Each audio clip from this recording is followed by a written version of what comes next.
Here is another difference between Apple and the government. Apple can charge a lot for its gadgets because throngs of eager buyers obviously find them well worth the price. Not so the U.S. government, forever demanding a higher price, that is higher taxes, for something that doesn't seem remotely worth the price or the taxes. And here's the killer. No matter how much they try and raise that price, not remotely enough to cover the cost of the slop they're selling. There's a report just out that even if millionaires were taxed at 100%, everything they made going right to the government, that would keep the government running all of 3 months out of the year. Market analyst Wayne Kaufman says that's the problem. The government's own math doesn't add up, even if the rich are taxed at every last cent. That's staggering, Wayne. That's just staggering. It's a stunning statistic that it pays for about 3 months of the government's yearly overhead.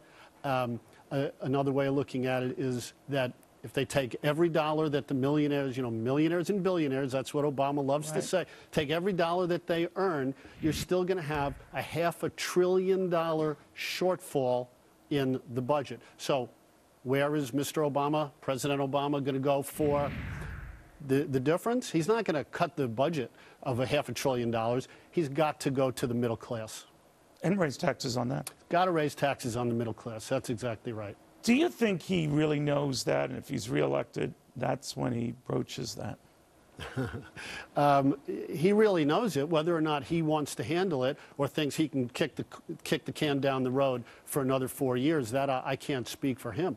But to me, all of his millionaires and billionaires stuff, this is just a red herring. It's a diversionary tactic to keep the spotlight off of his miserably failed economic policies. And when you're talking about running the government like a business, that you'd love to see that, the hallmark of any good business of managers is the ability to project your business. And managers who cannot project, they are shown the door shortly thereafter if they have failed policies. And if you look at Obama's own record, the projections that were made by his administration back in 2008 and 2009 about where unemployment would be compared to where it has gone, 3 to 5 million jobs in green energy, all types of projections. Just look at his record. If any managers in the private sector had made similar projections and were so far off the way he has been, they would have been unceremoniously shown the door. That's a very good point. Just a couple of blocks away at her husband's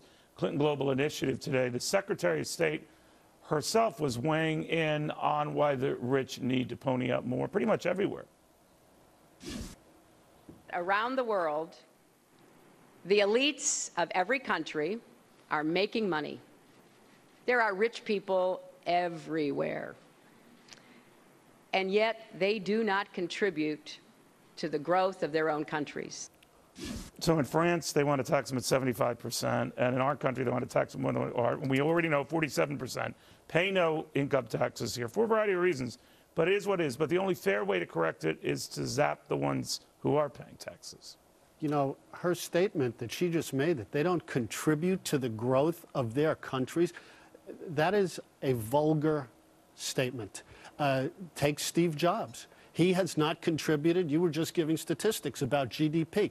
To say that Steve Jobs or some of the other brilliant entrepreneurs like him do not contribute to the growth of the GDP of this country or those other countries, that's just a horrible, unbelievable thing to hear. And it's pure demagoguery, and I have no other way of saying it. That is a stupid statement. But it's kind of the Secretary of State. I could see the president who's bemoaned this issue on and on again. But for the Secretary of State to have a global view that the rich aren't doing anything to help their respective countries out and that they should pay more to do that shows an economic ignorance and a naivete at best. That's completely right. And it shows, really, that highlights the difference between Obama and Romney. Obama wants to paint the picture that there's a finite pie and that if I make something, I'm taking it from you.